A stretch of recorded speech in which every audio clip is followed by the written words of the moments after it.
رسول اللہ صلی اللہ علیہ وآلہ وسلم نے اپنی امت کو آنے والے تمام معاملات کے حوالے سے ایسے ان کی تربیت فرمائی کہ آپ آج کے دور میں بیٹھ کر ان تمام فتنوں کا جن کا ہمیں سامنا ہے اور آنے والے فتنوں کا بھی آپ ادراک کر سکتے ہیں ان فرامین کی روشنی میں۔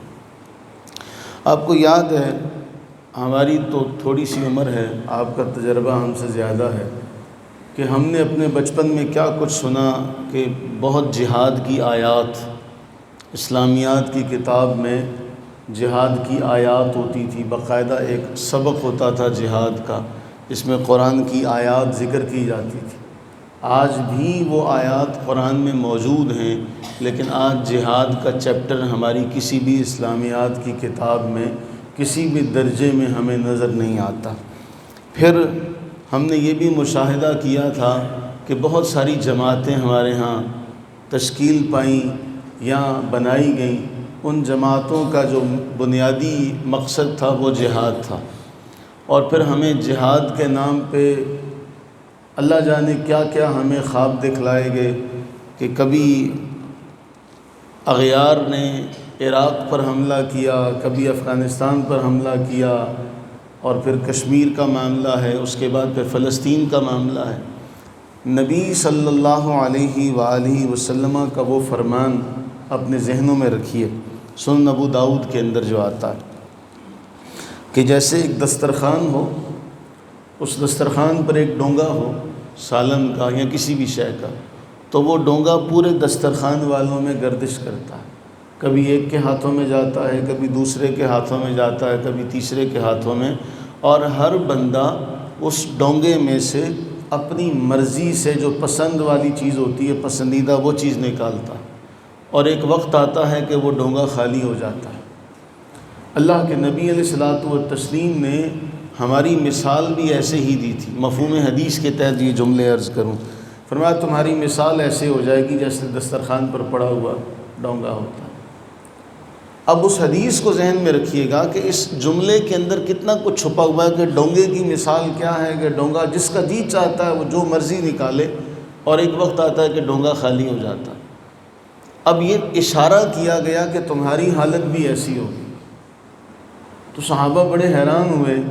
آپ یہ دیکھیں، یہ وہ جماعت تھی جس جماعت کو کہا گیا، اور اس جماعت نے پھر ہر جگہ پر قربانیوں کا ایک انبار لگایا، مالی قربانی، اپنی ذات کی قربانی، آپ کو ایثار کا ایک ایسا بلند پہاڑ نظر آئے، استقامت کا ایک ایسا بلند پہاڑ نظر آئے، یہاں بازو کٹا ہوا ہے، ٹانگیں کٹی ہوئی ہیں، لیکن میدان جنگ میں جا رہے ہیں، نابینا ہیں، میدان جنگ میں جا رہے ہیں، آپ کو وہ جذبہ ولولہ نظر آئے گا۔ جب ان لوگوں نے یہ بات سنی تو ان لوگوں نے بڑا حیران ہو کے عرض کیا کہ اے اللہ کے رسول صلی اللہ علیہ وسلم، ہمارا یہ حال ہوگا، کیا ہم تعداد میں تھوڑے ہوں گے؟ فرمانی تعداد میں تو بہت زیادہ ہوگا، آج تعداد میں تو ہم بہت زیادہ ہیں، تعداد میں بہت زیادہ ہوگے، لیکن تمہاری مثال ایسی ہوگی جیسے سمندر کے جو اوپر جھاگ ہوتی ہے، اس کی کیا حیثیت ہوتی ہے؟ وہ جھاگ نظر تو آتی ہے کہ پورے اس پانی کے اوپر پھیلی ہوئی، لیکن اس کی حیثیت کیا ہے کہ ایک ذرا ہوا کا جھونکا ہے تو وہ جھاگ اڑ جاتی ہے، آپ اسے ہاتھ سے پرے کرنا چاہیں تو پرے کر لیتے ہیں۔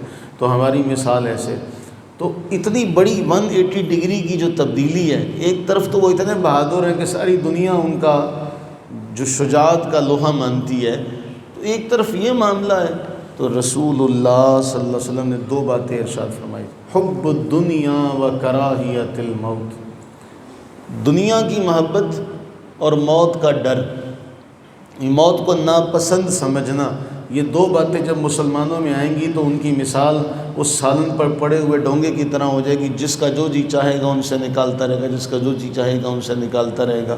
اور آج مسلمان دنیا میں ہمارے سامنے ہیں، جہاں کہیں ہم نظر آئیں گے آپ کو مغلوب نظر آئیں گے، اور ہم باتیں کریں گے جی ہمارا 1000 سالہ دور حکمرانی کا، اس میں بھی کیا کیا؟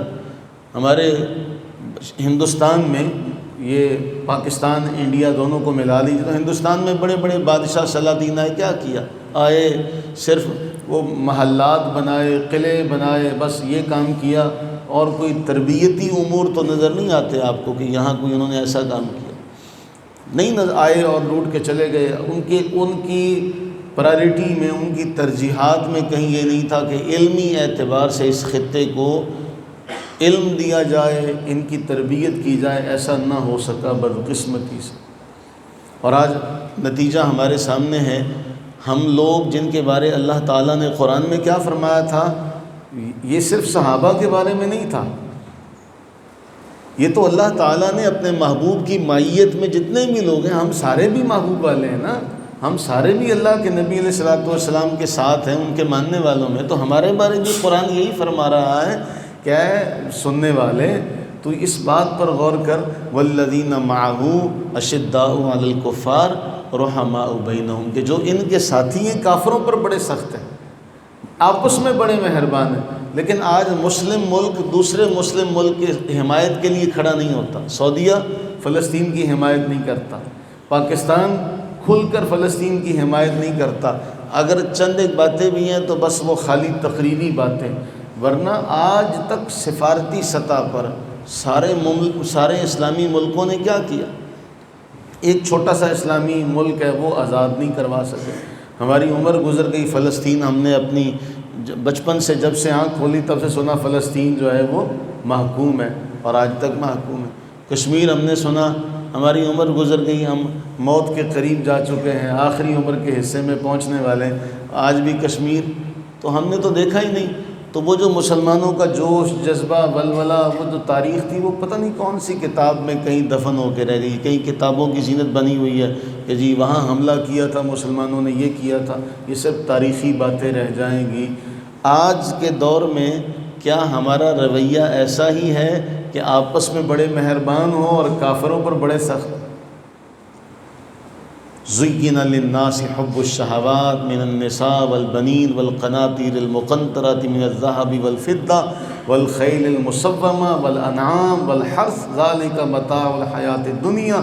قرآن نے فرمایا آراستہ کر دی گئی تمہارے لیے حب الشہوات، عورتوں کی محبت، خواہش نفس کی محبت، بچوں اولاد کی محبت، سونے چاندی کے ڈھیر کی محبت، وہ نشان لگے ہوئے گھوڑوں کی محبت، کھیتی کی محبت، جانوروں کی محبت. یہ دنیا کا سامان ہے اور ہم اس میں کھب گئے، ہم اس میں ڈوب گئے. ہم وہ جو آج آپ کو کہیں بھی ہمارے بچوں کو نہیں پتہ، آج اسلام کو اس کی تبلیغ کرنے کے لیے بھی ایسی جماعتوں کو میدان میں اتارا گیا، ان کی فل سپورٹ کی گئی جو کہیں گے اسلام بڑا سافٹ ہے، اسلام بڑا امن کا سبق ہے، اس میں کچھ نہیں ہوتا. اور آپ کو جماعتیں یہ سر فہرست نظر آئیں گی، جو مرضی ہو جائے، کہیں کسی کی مذمت نہیں کریں گی، کیونکہ ان کے منشور میں یہ نہیں لکھا ہوا کسی کی مذمت کرنا. حق کے ساتھ کھڑے ہونا، حق بات کرنا، برائی کے خلاف کھڑے ہونا. جو آج کی حدیث ہے اس سب کے لیے میں نے یہ آپ کے سامنے مقدمہ رکھا. مختصر سے دو جملے اللہ کے نبی سرور عالم صلی اللہ علیہ وسلم نے پتہ کیا ارشاد فرمایا؟ مسند احمد کی حدیث نمبر ہے 8010. دو مختصر سے جملے. رسول اللہ صلی اللہ علیہ وسلم نے فرمایا شر ما فی رجل، آدمی کی بدترین صفات یا برا اور بدترین آدمی پتہ ہے کون ہے؟ دو باتیں، شح حالع و جبن خالع. دو مختصر سی باتیں، شح حالع و جبن خالع. فرمایا حد سے زیادہ بخیل، حد سے زیادہ بزدل. حد سے زیادہ بخیل، کنجوس، ہر حد سے زیادہ ہاتھ کو دبا کے رکھنے والا، کہیں کچھ خرچ نہ کرنا پڑے، اور حد سے زیادہ بزدل. ڈر تو ہوتا ہے لیکن ایک ہوتا ہے ہر بات سے. اس کی تشریح میں محشی نے بڑا شاندار جملہ لکھا، کہا کہ ای شدید کانہ یخلع فؤادہ من شدت خوفی. وہ کہتے ہیں اتنا بزدل ہوتا ہے کہ ابھی دل پھٹ جائے گا، ابھی دل نکل جائے گا، اتنا بزدل ہونا. رسول اللہ صلی اللہ علیہ وسلم میں بدترین صفات ہیں. اب آپ ان دونوں صفات کو دیکھیے کہ ہمارے مسلم امہ میں یہ دونوں صفات کس قدر ہیں کہ جب وہ شدید ترین بزدل ہو جائیں گے تو جہاد کے نام سے بھی ڈریں گے، کانپیں گے. جبکہ قرآن نے کیا فرمایا؟ وَقَاتِلُوهُمْ حَتَّى لَا تَكُونَ فِتْنَةٌ، جہاد کرو، قتال کرو یہاں تک کہ فتنہ بالکل ختم ہو جائے. اور یہاں فتنے کی تشریح اور تعبیر بہت سارے معنی میں کی گئی. اور دین خالصتاً اللہ کے لیے ہو جائے. اللہ کیا چاہتا ہے؟ لِيُظْهِرَهُ عَلَى الدِّينِ كُلِّهِ، اس کا دین تمام دنیا پر غالب ہے. کہاں غالب ہے؟ کہاں غالب ہے؟ آج مسلمان انتظار کر رہے ہیں عیسیٰ علیہ السلام آئیں گے، امام مہدی آئیں گے، پھر ہم جہاد کریں گے، پھر باہر نکلیں گے، پھر مسلمانوں کا غلبہ ہوگا. خود ہم نے کچھ نہیں کرنا، خود ہم نے کچھ نہیں کرنا.